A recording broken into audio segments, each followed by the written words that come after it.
fresh elections to the were announced for 24th October 1990। इस election के अंदर नवाज शरीफ साहब आ गए। नवाज शरीफ का भी इसहाक खान से झगड़ा रहा और चीफ ऑफ आर्मी स्टाफ से, I think who was probably Kakkar, general Waheed Kakar ji. हाँ, और उसके बाद एक और जनरल भी के साथ झगड़ा ही रहा। जी। He wanted to appoint his own type of generals which was not accepted। इस तरह ही करके, क्योंकि ये झगड़े डीप स्टेट या एस्टेब्लिशमेंट के साथ हो रहे थे, तो नवाज शरीफ की भी छुट्टी उन्होंने करा दी। तो Nawaz was thrown out also on corruption charges. Bye the वे, बेनजीर पे भी करप्शन कहा गया कि इन्होंने वो जो ये रोड्स बनाए हैं और ये उसमें किकबैक्स बड़े इन्वॉल्व है। She return to power on 19 October 1993। उसने ये भी इल्जाम लगाया कि ISI और अलकायदा ने मुझे मरवाने की कोशिश भी की है।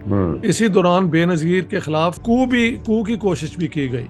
Of the two narratives I would tend to believe Nawaz more than Parvez Musharraf. मगर the end result was all this कि पाकिस्तान की सारी दुनिया में क्रेडिबिलिटी जीरो हो गई। 65 वॉर ने दुनिया की अटेंशन नहीं ली, लेकिन कारगिल वॉर ने सारी दुनिया की अटेंशन इसलिए ली because by that time both India and Pakistan were nuclear power. Pakistan की तारीख के मोड़, अगर वो मोड़ ना मुड़ते तो तारीख कुछ और होती। वो मोड़ जिन्होंने पाकिस्तान के मुस्तकबिल का फैसला किया, एक गहरी तहकीक, एक तफसीली तज्जिया। पाकिस्तान को समझने के लिए देखिए टॉकिंग पॉलिटिक्स के खुसूसी एपिसोड्स डॉक्टर इश्तियाक अहमद के साथ।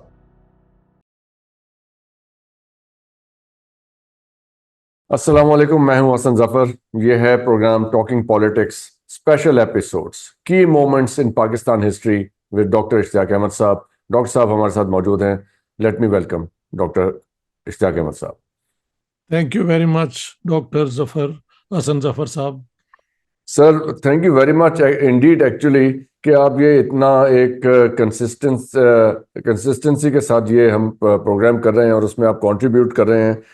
प्रिकेरियस रेस्टोरेशन ऑफ डेमोक्रेसी, ये है आज का हमारा टॉपिक जी। प्रिकेरियस इसलिए कि it was not a full flesh democracy जो रिस्टोर हुई 1988 में विद बेनजीर भुट्टो साहिबा coming into power actually for the first time. Ziaul Haq साहब का इक़्तिदार ख़त्म हो गया with his plane crash on 17th of August 1988। जी। और अब बेनजीर साहिबा इक़्तिदार में आई और ये पीरियड रहता है 99 तक, जी। जब जी। जनरल मुशर्रफ साहब टेक ओवर करते हैं। तो इस दौरान में this is a very interesting period in Pakistan history. 58(2)(b was in place. ये पावर्स थी प्रेसिडेंट के पास to dismiss the national assembly and the government. उसके साथ इंटरनेशनल साइड पे पाकिस्तान के साथ बहुत इंटरेस्टिंग सूरत हाल थी। After the end of the cold war America super power बन गया, सोल सुपर पावर। और उसके बाद फिर CTBT comprehensive test band treaty और NPT नॉन प्रोलिफरेशन ट्रीटी, इसका प्रेशर रहा पाकिस्तान पे। पाकिस्तान के F-16s भी रोक लिए, फिर वहाँ पे Pressler amendment and then the Brown amendment, ये सब कुछ होता रहा। सो इसको एक अगर की मोमेंट के तौर पे this entire decade of precarious restoration of democracy इसको देखें, so how do you read it as the key moment in Pakistan history? It's a key moment because it clearly and unambiguously, यानी कोई confusion नहीं रहती कि अब पाकिस्तान की democracy जो है वो इतनी ज्यादा वो कमजोर हो गई हुई है कि उसकी अपनी कोई प्रेस्टीज नहीं है। एक थ्योरी है, इंस्टीट्यूशनल थ्योरी, जिसके मुताबिक अगर इंस्टीट्यूशंस अपना काम करती रहें तो उनकी प्रेस्टीज इतनी ज्यादा होती है कि जो पॉलिटिकल एक्टर्स हैं ना, पॉलिटिकल पार्टीज, ये वो मजबूरन उसी फ्रेमवर्क में जो भी वो हैंकी पैंकी करना चाहे विद इन दैट फ्रेमवर्क ही वो कर सकते हैं। एक लिमिट होती है उनके ऊपर। लेकिन अगर आपकी इंस्टीट्यूशंस ही कभी फ्लरिश ना की हो, तो अगर वो रिस्टोर भी हो जाए तो उनकी वो अथॉरिटी नहीं होती लोगों की नजर में, उनकी वो प्रेस्टीज नहीं होती। हम्म। तो आप देखें 58 में, मेरी तो आर्गुमेंट है कि उससे पहले भी कोई डेमोक्रेसी नहीं थी पाकिस्तान में, कभी जनरल इलेक्शन हुए ही नहीं, लेकिन 58 में तो मिलिट्री डायरेक्टली आ गई। या। फिर जनरल 11 साल वो, साल 1.5 साल याहिया खान का, शायद उससे ज्यादा, हम्म। एंड देन 11 साल इनके अपना जियाउल हक जनरल साहब। जियाउल हक के।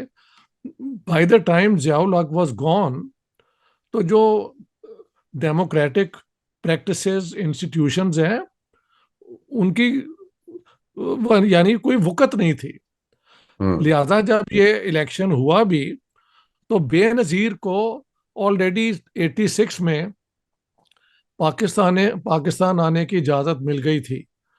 वजह यह थी कि Benazir had gone to Washington DC, और वहाँ पे उसने बहुत लॉबिंग की थी कि I am not like my father, जो एंटी अमेरिकन गिने जाते थे। I hmm. Will be now into democracy, और हम अपना न्यूक्लियर प्रोग्राम भी आगे नहीं बढ़ाएंगे हम्म। जब तक कि हमारी सिक्योरिटी जो है वो थ्रेटन नहीं होती। ये वो उसने बातें की।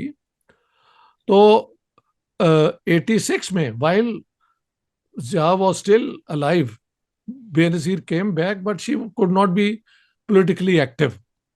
हम्म।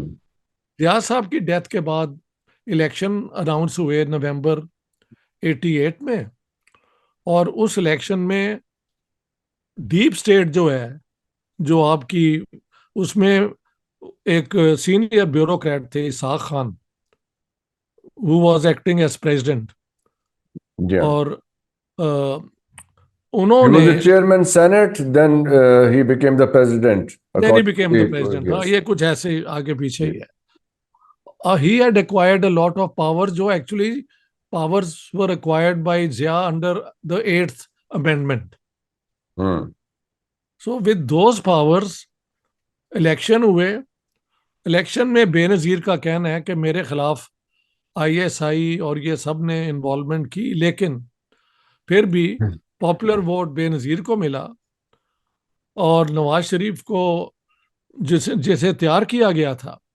यू सी, नवाज शरीफ और इत्तेफाक इंडस्ट्रीज जो हैं, ये अपना जेड भुट्टो के दौर में ठप हो गई थी।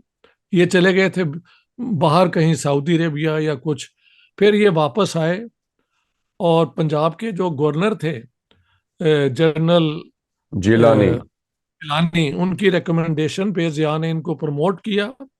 First he became finance minister in Punjab government, then chief minister he was elected. Yes. तो इस इलेक्शन में Nawaz Sharif decided to be the chief minister of Punjab, and Benazir became prime minister.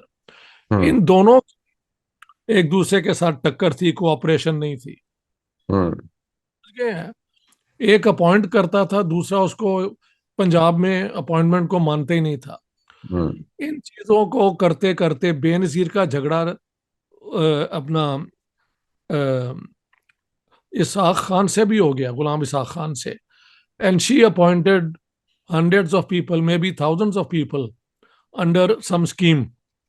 और कहा गया, इल्जाम लगाया गया कि इन्होंने पीपल्स पार्टी के लोगों को, जो अभी बेनजीर अभी हुआ है ना बांग्लादेश में, वो कहते हैं कि जी इन्होंने अपने लोगों को वो 71 वॉर के बहाने में स्टेट में, वो यहाँ पे भी इल्जाम लगा बेनजीर पे।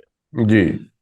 एंड फाइनली इल्जाम ये था कि इन्होंने ऑफिस को अपनी प्राइवेट गेन के लिए इस्तेमाल किया, यानी मैसिव करप्शन। यस। इसी दौरान इनके जो हस्बैंड थे जरदारी साहब, उनकी रेपुटेशन बन गई मिस्टर 10%। जी। Anyhow, he was Benazir was dismissed, और बेनजीर का तो क्लेम है कि आईएसआई ने जनरल अपना chief of army staff Aslam Beg ने, और आईएसआई के जो हेड थे हमीद हमीद गुल। गुल, इन जी। दिनों ने कई मिलियन रुपीस, और वो फिगर भी दी हुई है कितने कितने दिए to hmm. Bring down Benazir. अच्छा, अब इसके बाद डिसमिस हो गई Benazir Bhutto on those charges on the 6th of 1990 August में 1990। जी जी। इंटरिम गवर्नमेंट में फिर वो ले आए गुलाम मुस्तफ़ा जतोई को, जो कि अर्लियर ऑन पीपल्स पार्टी के मेंबर थे। Yes now he was in opposition to Benazir, क्योंकि बेनजीर ने भी अपना पीपल्स पार्टी पे कब्जा कर लिया था ना। उसके भाई को चांस नहीं था दिया गया, मुर्तजा को। मुर्तजा पे तो इल्जाम ये लगा था कि उसने टेररिज्म करवाई अफगानिस्तान जाके, वो जुल्फकार बना के वो एक तंजीम जुल्फकार बना ली बना थी। अपनों को। यस ठीक है। सो गुलाम मुस्तफा जतोई का हुआ। इसके बाद फिर इलेक्शन हुए। ठीक है। Fresh elections to the were announced for 24 October 1990। इस इलेक्शन के अंदर नवाज शरीफ साहब आ गए। नवाज शरीफ का भी इसहाक खान से झगड़ा रहा और चीफ ऑफ आर्मी स्टाफ से, I think who was probably Kakkar. General Waheed Kakar ji हाँ, और उसके बाद एक और जनरल भी के साथ झगड़ा ही रहा। जी he wanted to appoint his own type of generals which was not accepted. वो जंजुआ, आसिफ जंजुआ के आसिफ साथ। जंजुआ जी जी ठीक है। इस तरह ही करके, क्योंकि ये झगड़े अपना डीप स्टेट या एस्टेब्लिशमेंट के साथ हो रहे थे, तो नवाज शरीफ की भी छुट्टी उन्होंने करा दी। तो Nawaz was thrown out also on corruption charges, bye the वे। बेनजीर पे भी करप्शन कहा गया कि इन्होंने जो है ना, वो जो ये रोड्स बनाए हैं और ये उसमें किक बैक्स बड़े इन्वॉल्व है, जी जी ये इल्जाम लगाया गया।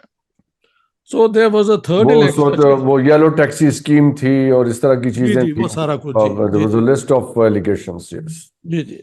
इसके बाद जब हुआ तो एक और केयर टेकर हुकूमत बनाई गई मीर बलक शेर मजारी की, और वो भी चलती रही थोड़ी देर। फिर एक नया इलेक्शन हुआ। अब यार देखें, बार बार इलेक्शन हो रहा है। She return to power on 19 October 1993। उसने ये भी इल्जाम लगाया कि आईएसआई और अलकायदा ने मुझे मरवाने की कोशिश भी की है। इसी दौरान बेनजीर के खिलाफ एक कू की कोशिश भी की गई। जी समझ गए आप? जी हाँ, वो लोग फिर अरेस्ट भी हो गए थे। हाँ जी, वो जी, हाँ बिल्कुल बिल्कुल। जी अच्छा, एक और भी है। इसी दौरान इनके साथ एक पढ़ता था इंडियन, भाटिया। हम्म भाटिया ने पब्लिश कर दिया कि जी मुझे बेनजीर ने ऑफ द रिकॉर्ड बताया था कि मैं एक बड़ा सा ओवरकोट लेके, जिसकी बड़ी डीप पॉकेट्स थी, उसमें पाकिस्तान की तरफ से न्यूक्लियर डेवलपमेंट टेक्नोलॉजी में लेके गई वहां पे नॉर्थ कोरिया, और नॉर्थ कोरिया से उन्होंने मुझे दिए वो you know missile development technology, जी अकॉर्डिंग जी to Bhatia. Hmm He says that they both were at Oxford University and close friends, and then one day she told him this in 1993। ये हम्म बेनजीर पे रहा। ठीक है। इसी दौरान बेनजीर साहब के जो भाई थे Murtaza Bhutto, who had come back to Pakistan, he was gunned down on the yes 20th of September 1996। Yes Benazir की बेटी जो है फातिमा भुट्टो, उसने तो इल्जाम उनकी आसिफ जरदारी मुर्तजा पे की लगाया। बेटी, मुर्तजा भुट्टो हाँ, की। मुर्तजा की जी जी। जी मुर्तजा की जो बेटी है फातिमा भुट्टो, उसने तो अपनी किताब में इल्जाम आसिफ जरदारी पे लगाया और कहा है कि मेरी जो जो है फुप्पी हुई ना बेनजीर, वो पी थी हाँ जी। हाँ, वो she went along with her husband. ये इस किस्म की बातें हैं। हम्म ठीक है। फिर उन पे इल्जाम लगाया गया करप्शन का। समझ गए आप? जी एक और भी केयर टेकर हुकूमत यार आई थी बीच में। वो मेराज खालिद साहब की केयरटेकर हुकूमत थी। हाँ जी। 96 एक वो के भी आई डिसमिसल एक। के बाद आई थी। जी 96 जी में जो आई थी, जो क्योंकि जी 96 जी। में फारूक लगारी साहब जो पीपल्स पार्टी के प्रेसिडेंट थे, उन्होंने ही बेनजीर भुट्टो साहिबा को डिसमिस कर दिया था, उनकी गवर्नमेंट को। उसके बाद चले। मलिक महराज खालिद को उन्हें बनाया गया था caretaker prime minister. Interesting so that's the coup. इस दौरान हम देखते हैं कि मिलिट्री वो कू हुआ बेनजीर के खिलाफ और Nawaz Sharif came back to power. Yes, from ठीक है, 96 to 99। हाँ जी, फ्रॉम जी, 17 October 1997 to 12 October 1999। Yes yes. बीच में चले वो मेरे ख्याल 96 to 97 वो एक केयर टेकर गवर्नमेंट का पीरियड रहा। अब वो भी एक केयर टेकर है। बीच में एक और भी थी यार, जिसमें वो मोइन कुरैशी केम मोइन फ्रॉम कुरैशी आए थे। वर्ल्ड। हाँ, यस। तो इमेजिन पाकिस्तान का क्या बुरा हाल है कि ये बार बार केयर टेकर हुकूमतें आती हैं, इलेक्शन होता है और अच्छा, ये हुकूमतें जो ये डॉक्टर साहब, ये केयर टेकर हुकूमत वाला आइडिया भी ये 85 के बाद आया था। इससे जी पहले तभी। ये ओरिजिनली कॉन्स्टिट्यूशन में ये नहीं थी चीज, केयर टेकर गवर्नमेंट आएगी। जो सिटिंग गवर्नमेंट थी वही इलेक्शंस कंडक्ट करती थी, लेकिन वो for having neutral umpires during the elections, तो जी उसके ये उन्होंने कहा कि जी एक केयर टेकर गवर्नमेंट बनाई जाएगी जो इलेक्शंस जी जी, कंडक्ट करेगी। कहा जाता है कि Malik Miraj Khalid was one prime minister caretaker जो कि बिल्कुल ना कोई ये प्रोटोकॉल रखते थे ना। He led a very simple life. Yes, he is the only example of a truly man of the people. Yes, उन्होंने ना दैट्स कोई ट्रू। पैसा बनाया ना कुछ किया। कुछ नहीं, कुछ नथिंग, हाँ, नथिंग ऑफ दैट इलेक्शन भी करवाया और सॉर्ट। पीएमएल एन अलबत्ता जीत गई 137। हम्म। और ये आ गए नवाज शरीफ ने अपने दौरान में फिर वही उस जमाने में by the way Nawaz Sharif 15th amendment ला रहे थे, पता है आपको, whereby the sharia would become the law of the land. Yes. And वो तो जब झगड़ा हुआ इसके साथ, जनरल परवेज मुशर्रफ के साथ, यू हम्म। सी, इन्होंने एक वो और Kargil chief of army. Kargil war start हो गई थी ना उसी दौरान में, 98 में। सो हाँ वहां से हाँ, वहां से चीजें बदलनी शुरू हुई फिर इनके लिए between exactly two of them. Nawaz Sharif के दौर में ही, let's put it on record, Nawaz Sharif के दौर में ही सबसे पहले तो इंडिया ने महल 11 और 13 मई 1998 को अपने न्यूक्लियर ब्लास्ट किए। यस, ये पांच चीजें भी हुई, पांच बट उससे पहले डॉक्टर साहब जो इम्पोर्टेंट एक इवेंट हुआ नवाज शरीफ साहब के दौर में, वाजपेयी साहब लाहौर तशरीफ नहीं, लाए। वाजपेयी केम इन 99। Sorry, yes this is 98। Yes. 98 में ये ब्लास्ट न्यू हो गए थे। 98 जी में जी, ब्लास्ट हो गए थे, देन वाजपेयी साहब comes. Vajpayee comes in 99। Yes.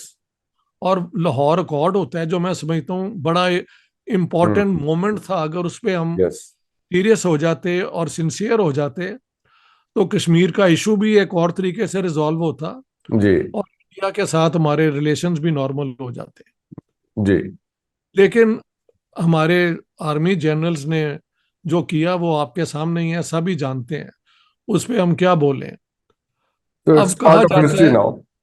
It's it is part of part of history, history. Yes. We need not talk about it, except कि अगर दोनों की पॉइंट ऑफ व्यू देखा जाए तो मैं समझता हूँ Nawaz Sharif is telling the truth. हो सकता है नवाज शरीफ को बुला के उन्होंने जनरली बताया हो, हम्म। लेकिन Nawaz Sharif is not a very bright man, we all know. तो बट ही वो वाज द हमें, prime minister, he knew what was going on. हाँ, maybe he knew what was going on और he maybe didn't know the details, but hmm the generals carried on what they wanted to. और हम्म आप देखें जब वाजपेयी साहब आए हैं तो प्रोटोकॉल के मुताबिक they should have saluted him, they did not. मैंने ये सारा खुद नोटिस किया है। हम्म सो दे वर इन अ डिफाइंड मोमेंट, ये जो हमारे जनरल्स हैं। हम्म इन्होंने सैबोटाज किया वो लाहौर अकॉर्ड, और उसके बाद कारगिल की जंग हुई जिसमें कहा जाता है कि दोनों तरफ से न्यूक्लियर वेपन्स इस्तेमाल करने का दोनों साइड्स ने कंसिडर भी किया। हम्म और लेकिन फिर दुनिया का प्रेशर और ये और वो, और नवाज शरीफ कहते हैं कि मुझे रोते हुए आए जनरल मुशर्रफ के आप जाएं बिल क्लिंटन को और उससे कहें कि ये रुकवा दें। हम्म मुशर्रफ सेज कि हम तो कश्मीर में हमने पॉइंट एक गेन कर लिया था, it is Nawaz Sharif who caved in. Of the two narratives I would tend to believe Nawaz more than Pervez Musharraf. हम्म मगर the end result was all this कि पाकिस्तान की सारी दुनिया में क्रेडिबिलिटी जीरो हो गई। 65 वॉर ने दुनिया की अटेंशन नहीं ली, लेकिन कारगिल वॉर ने सारी दुनिया की अटेंशन इसलिए ली because by that time both India and Pakistan were nuclear yes power yes powers. Yes exactly, फिर वहाँ बिल और जब क्लिंटन उन्होंने साहब ने देखा, उसमें जी जी, he played a role in that. और जब उन्होंने देखा यार एक प्राइम मिनिस्टर, एक पूरी स्टेट एक अग्रीमेंट कर रही है पीस की, तो उनके जनरल उसे कर देते हैं, तो पाकिस्तान की फिर बदनामी हो गई एज अ रोग स्टेट, हम्म एज अ और बेताशा, अब क्या नाम लें, हम सब जानते हैं। यस सो लेकिन दैट, डॉक्टर साहब जरा अगर इसको हम देखें, जी because we are thinking of this entire decade as the जी की मोमेंट, ये इसके अंदर ये कुछ इल्जामात जो लगे थे दोनों पॉलिटिकल गवर्नमेंट्स पे, बेनजीर भुट्टो साहिबा की भी और फिर नवाज शरीफ साहब की भी, जी जी, वो दे वर वेरी वेल फाउंडेड। बाद में वो चीज़ें प्रूव भी हुई, जैसे आज ठीक है, भी हम जब हम रिव्यू में जाते हैं उस पीरियड के, तो वी नाउ नो कि 94 में जो इल्ज़ामात लगे थे पीपल्स पार्टी की गवर्नमेंट पे, उन्होंने जो आईपीपीज के साथ एग्रीमेंट्स किए थे, वो आज के दिन में हमें पता है कि वो हमारे गले पड़े हुए हैं 30 years डाउन द लेन। ठीक है, उसको उसकी बड़ी हैवी प्राइस पे हो रही है। तो उस वक्त तो जाहिर है कि वो एक पॉलिटिकल रेटरिक के अंदर आ जाती है जब उस वक्त में जब ये बात होती है। और एक और भी अभी हमने ज़रा अगर हम रीसेंट हालात में भी देखें, तो ये जो हाइब्रिड रिजीम्स जो हैं, या हाइब्रिड सिस्टम जो जिसको हम कह रहे हैं कि both military and the political system they are partners in in चलेंगे, हाँ हाँ, इन यस, तो उसके अंदर it is very easy for both parties to shift the blame. I agree, I agree. उस वक्त भी देखे ना, उस वक्त की पॉलिटिकल लीडरशिप के पास हमेशा अपनी कोताही छुपाने का एक अच्छा एक आर्ग्यूमेंट था कि जी ये जनरल्स हमें नहीं करने दे रहे। सो उसके पीछे भी उन्होंने बहुत अपनी कोताहियां छुपाई, इस आर्ग्यूमेंट के पीछे भी। मैं तो उससे क्वेश्चन नहीं कर रहा, मैं कह रहा हूं कि ये इवेंट हुए। इवेंट तो डेफिनेटली हुए, हाँ, इवेंट इन सब चीजों डेफिनेटली का हुए। जो रिजल्ट है कि पाकिस्तान में because of the political leaders और because of the establishment, democracy जो है वो प्रिकेरियस ही रही ना, इट डिड। स्टेबलाइज तो ना हो सकी, इंस्टीट्यूशनलाइज तो ना हो सकी। That's what I yes, mean, so that's the actually ये जो डेकेड है 90s का, इसके अंदर पाकिस्तान के इंस्टीट्यूशंस आमने सामने आके खड़े हो गए। जी जी, ऐसे ही लगता है ना, क्योंकि पार्लियामेंट वर्सेस और जुडिशरी का भी इसके अंदर एक बहुत रोल क्या रहा। वो डिटेल्स तो जो हैं वी जी ऑल हाँ नो। जी, अच्छा, उन्होंने इसी जी दौरान में 90s में ये शिया सुन्नी सेक्टेरियन टेररिज्म भी बहुत ज्यादा हुई। ये आपने नोट ये किया इस होगा। चीज को भी हवा मिली, बिल्कुल मिली। जी जी, और ये भी इट मिली। It actually started in 1986, if I clearly remember how it all you know started. मैं बेटर। जी ये सब कुछ हमने अपनी आंखों से देखा, एक्सपीरियंस किया। एंड और डिफरेंट आउटफिट्स यहाँ क्रिएट हो गई। एंड लेट्स हाँ, नॉट फॉरगेट कि यहाँ पे तालिबान की गवर्नमेंट कायम हो गई थी अफगानिस्तान में। सो अफगानिस्तान में वो भी देखें, 94 में ये लोग निकले हैं, 96 में काबुल पहुंच गए हैं। हम्म क्योंकि उससे पहले नॉर्थ और ये साउथ की जो सिविल वॉर चली है उसमें बहुत लोग मारे गए अफगानिस्तान में। जी जी तो ये एक फ्रेश तालिबान जो ये मदरसों के से थे, इन्होंने जाके कैप्चर कर ली काबुल में पावर। तो हम्म इनके पावर कैप्चर करने में पाकिस्तान ने तालिबान गवर्नमेंट को सपोर्ट किया बेनजीर के दौर में। हम्म बल्कि Benazir is the one who तो उन्होंने क्लेम्ड किया, इनको। मौलाना फजल रहमान साहब बेनजीर साहिबा के एलाय थे, पॉलिटिकल एलाय थे, और वो जाहिर है कि यहाँ जो पाकिस्तान में मदरसा वगैरह थे। जरा इनकी शख्सियत को अगर आप एनालाइज करें, बेनजीर भुट्टो की और मियां नवाज शरीफ साहब की, जो कि दोनों प्राइम मिनिस्टर्स रहे इस दौर में, तो बेनजीर भुट्टो साहिबा को चीजों की समझ नहीं थी या वो कंट्रोल नहीं कर पाई चीजों को, क्यों नहीं चल पाई उनके अंदर? क्या आपको मेरे क्या ख्याल लगता है से कि what was lacking that she could not survive politically? I think Benazir की जो असेसमेंट थी ना, कि क्योंकि मैं वॉशिंगटन डीसी में हो आई हूँ और अमेरिकन मेरे पीछे हैं, हम्म। लिहाजा मेरी पॉलिटिकल जो है सिचुएशन गारंटीड है। Hmm. That was a gross miscalculation. Hmm. Hmm. क्योंकि आखिर में उनको मार भी तो दिया गया ना hmm. Letter. Letter so on. Benazir ने अपने यहाँ पे जो एस्टेब्लिशमेंट है उसको प्रोवोक तो किया ना। हम्म। मसलन ये इल्ज़ाम लगा कि शी हैड एग्रीड कि वो जो हमारे न्यूक्लियर ये सारे के वो डॉक्टर अब्दुल कदीर जो कदीर है, खान जी जी। कि he she had agreed in principle कि American can come and interrogate him, इस किस्म की बातें इनके साथ मुंसलिक की जाती हैं। हम्म। साथ साथ जो करप्शन के चार्जेस हैं वो भी हैं, लेकिन पीपल्स पार्टी वाले कहते हैं नहीं जी ऐसी तो कोई बात नहीं है। अब आप किसकी बात माने? नहीं, इतना भी इसको हम इग्नोर नहीं कर सकते करप्शन वाले बात हाँ, को, बिकॉज करप्शन वाला। हमने हमने अपनी जी आंखों जी। से देखी हैं चीजें होती हुई। जी और जी। हमने देखा है कि some people became very rich overnight during that that's right. Period. हम उसको जी इग्नोर जी। नहीं कर सकते। और उसको जाहिर है कि because they were taking a political position, उनके पास एक रिफ्यूज मौजूद था कि of political victimization, so they could not be properly questioned. That's probably true. And from some private sources very close to Benazir मुझे बताया गया कि शी एडमिटेड कि हमें जरूरत थी पैसे की, हम्म। क्योंकि ये इनकी प्रॉपर्टी सारी लैंडेड है ना, जी। तो वहां से इनकम रहते तो ये ठीक ठाक है, लेकिन वो पैसा तो नहीं है जो इंडस्ट्रियलिस्ट के पास होगा। एग्जैक्टली। तो ये भी किया गया। उधर से अगर आप नवाज शरीफ की देखें तो Nawaz Sharif was free market oriented and he sort of fell in line with the American. Iraq के खिलाफ जो फ्रंट बना उसमें इन्होंने साथ दिया हम्म। हम्म। अमेरिकन का। इसके बरक्स जनरल बेग जो है वो इनके खिलाफ थे। तो इस किस्म के झगड़े जो है ना पर्सनैलिटीज के, वो भी हुए ऑन फॉरेन यस। पॉलिसी। ठीक है। और एक और डिवीजन आई डॉक्टर साहब इसमें, जो लैंडलॉर्ड्स फ्यूडल्स थे वो पीपल्स पार्टी की तरफ थे, और नवाज शरीफ साहब को इस चीज ने मौका दिया कि वो मोबिलाइज करें अर्बन लीडरशिप को, जो कि ज्यादातर ट्रेडर्स थे, जी इंडस्ट्रियलिस्ट जी थे। बिल्कुल। तो ये दो तबकात भी आमने सामने आ गए पॉलिटिकली एक दूसरे के। बेनजीर का एक डिसएडवांटेज तो हमेशा से था कि शी इज अ सिंधी, और हम्म। नवाज शरीफ का ये एडवांटेज था that he is a Punjabi.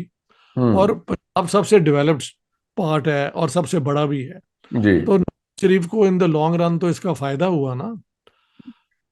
Benazir जो है वो पॉलिटिकली शायद नईव भी होंगी, I don't know, but I think she made a terrible miscalculation that American backing is enough to yes. जरा इस पे टू रोशनी डालिएगा, कमेंट कीजिए डॉक्टर साहब। ये जो आपने कहा कि बिकॉज बेनजीर वाज सिंधी, पीपल्स पार्टी की सारी जो सपोर्ट थी वो तो पंजाब में थी। तो बेनजीर ने ये कॉन्स्टिट्यूएंसी कैसे लूज की? She could not really understand the politics of Punjab, how she lost her base in Punjab Peoples Party की, जो उनके वालिद साहब के पास तो बहुत ज्यादा थी, जेड ए भुट्टो के पास। जी जी। बात यह है कि भुट्टो साहब ने अपने दौर में ही सारे पंजाब के और सिंध के लैंडलॉर्ड तो पार्टी में ले आए थे, हम्म। और जो उनका लेफ्ट लुफ्ट था स्वाय शेख रशीद के वो हम्म। सारा निकाल ही दिया था, या डॉक्टर मुबशर हसन। ये दो ही हम्म। पुराने सीनियर रह गए थे। द हाँ। रेस्ट मिराज मोहम्मद खान और ये सारे हैड बीन शंटेड आउट, और ये हम्म। लैंडलॉर्ड सारे आ चुके हुए थे पार्टी के अंदर। यस। बेनजीर ने आके वैसे तो कई रिफॉर्म भी किए हैं हम्म। औरतों के लिए। वो टीचिंग की पोजीशंस बनाई यूनिवर्सिटीज हम्म में, उनके लिए कोई प्रोग्राम भी बनाए डेवलपमेंट के। और ये हम्म भी कहा जाता है कि शी सेड के पॉलिटिकल प्रिजनर्स जो है ना, उनको आप रिहा कर दें और उन पे तशद्दुद नहीं होना चाहिए थानों में, हम्म उसमें। तो ये उनकी एक सॉफ्ट पर्सनैलिटी भी थी। yeah, सो उनकी तारीफ ये कह कर सकते हैं। नवाज शरीफ का ये था कि ही वॉज इन टू, वो तो थे he business class, so he knew how to get the economy going. Yes. हाँ जी। और लेकिन इन्हें वहां जीटी रोड की पार्टी कहा जाता था, पीएमएलएन को, क्योंकि इनकी जो बेस थी, स्ट्रॉन्ग बेस थी, वो लाहौर टू पिंडी थी। और जी जी, alongside the GT road Faisalabad, Sialkot, Gujranwala, ये बिल्कुल इंडस्ट्रियल बिल्कुल। हब्स हैं। सो जी इनको यहाँ से सपोर्ट मिल रही थी। वेरस तो पीपल्स पार्टी ने जो गलती 70s में की थी कि जागीरदारों को साथ मिलाया था, वो जी, बेनजीर भुट्टो साहिबा ने, मुझे लगता है कि उसी को कंटिन्यू किया आगे, एंड कंटिन्यू दैट किया, हाँ। Caused her lose her constituency in the Punjab. या बल्कि जो उनके फादर तो आखिर तक थोड़ी वो रेडिकल बात भी करते थे, Benazir had given up all that. Yes yes just talk के हम डेमोक्रेसी करेंगे, ये करेंगे, वो करेंगे, और अमेरिका के साथ कोऑपरेट करेंगे, इस किस्म की बातें। यस समझ गए? जी। तो ये कॉम्प्रोमाइज मजबूरन करना पड़ा, या by nature she was different from her father, we don't know. लेकिन अलबत्ता, एविडेंस तो यही कह रहा है, जो हाँ पॉलिटिकल जी, एविडेंस है वो तो यही कह रहा है कि उन्होंने उन्होंने फिर अपने आप को रिस्ट्रिक्ट कर लिया टू दैट पॉलिटिक्स, जिसके अंदर लैंडलॉर्ड्स का ज्यादा अमल दखल था। और पीपल्स फिर पार्टी। वो देन शी स्टार्टेड, बिकॉज ये सिंधी का कार्ड उनके फादर के टाइम पे नहीं था, जेड भुट्टो के टाइम पे।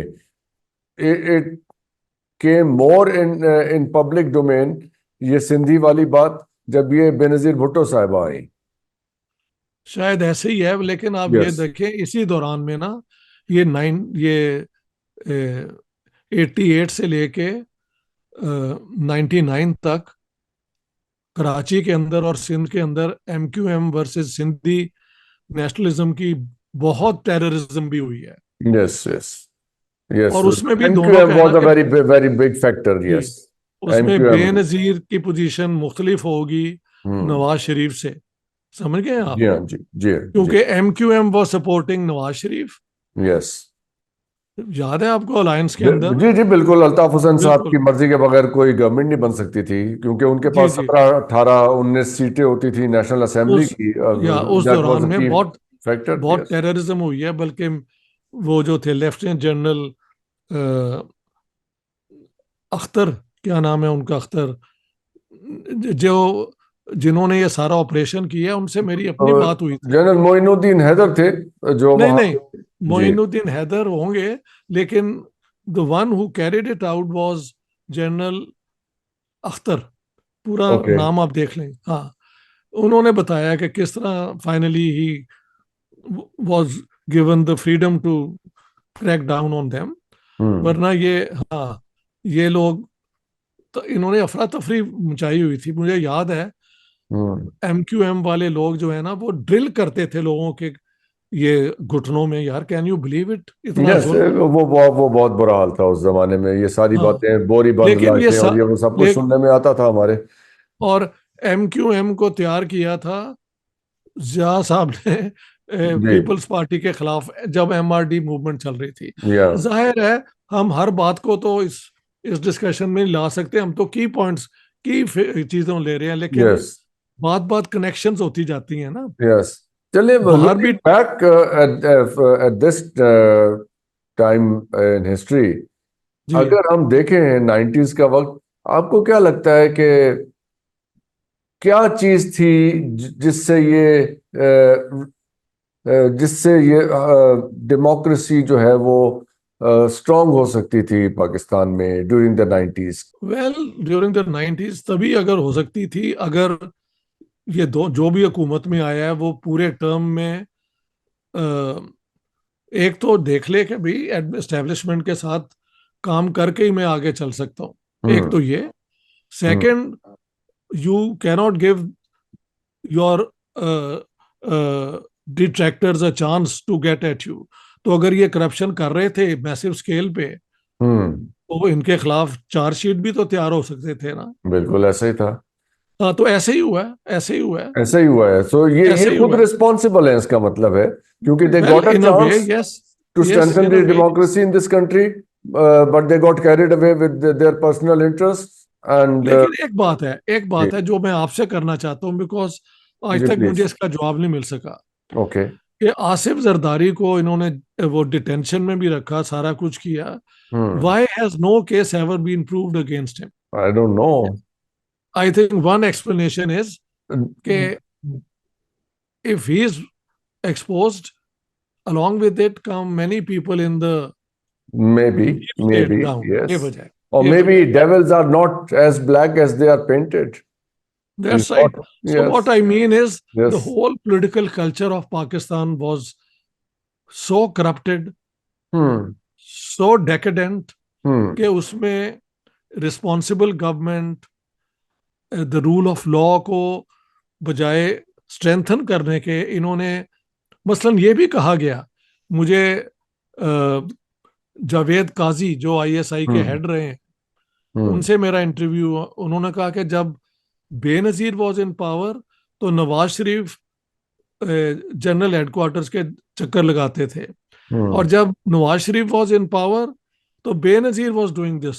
वैसे तो डॉक्टर मसला ये है। साहब, मैंने हाँ जी। पहली दफा जरदारी साहब को एक टीवी इंटरव्यू में सुना था, और उससे पहले जाहिर है कि एक उनके खिलाफ mister 10%, but whenever I have listen to Zardari sahab speaking, I find it very hard to dislike him.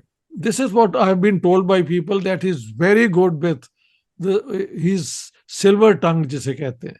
Whatever it is, but I find even today, I Hmm. find it very hard to dislike him when I listen to So him. I have no liking or dislike for him at all. All I know is that these allegations have been around ever since he married Benazir Bhutto. ये भी हो सकता है कि they are all jealous of him, ये भी तो हो सकता है ना। Who knows, whatever the situation was. Doctor साहब, मेरे हाँ, ख्याल है फिर यहीं पे आज की गुफ्तगू इसी with your smile we should end it here. और we can end thank it you here। Very हाँ मच जी। फॉर योर टाइम टुडे, और आप लोगों के देखने का बहुत बहुत शुक्रिया। इजाज़त दीजिए। खुदा हाफिज़। पाकिस्तान जिंदाबाद।